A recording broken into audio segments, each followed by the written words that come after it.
بلوچستان کے مختلف اضلاع میں بارشوں اور سیلاب سے جاں بحق افراد کی تعداد 7 ہو گئی۔ پی ڈی ایم اے کی جانب سے بلوچستان میں بارش اور سیلاب کے باعث ہونے والے نقصانات سے متعلق رپورٹ کے مطابق ہارنائی، کوہلو، تربت، جعفر آباد، لورالائی، کھچی کے علاقوں میں ہلاکتیں رپورٹ ہوئیں۔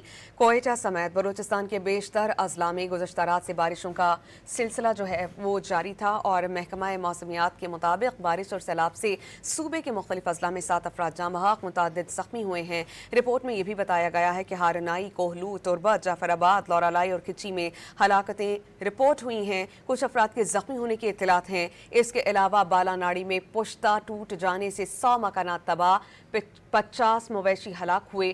ہارنائی اور قلعہ عبداللہ میں تقریباً 100 مکانات کو نقصان پہنچا، جبکہ جھل مکسی میں سیلابی ریلی کے باعث گنداوہ نوتال روڈ بند ہے۔ اسی طرح ہارنائی اور قلعہ عبداللہ کے اضلاع میں سیلابی ریلی نے سڑکیں بند کر دی ہیں۔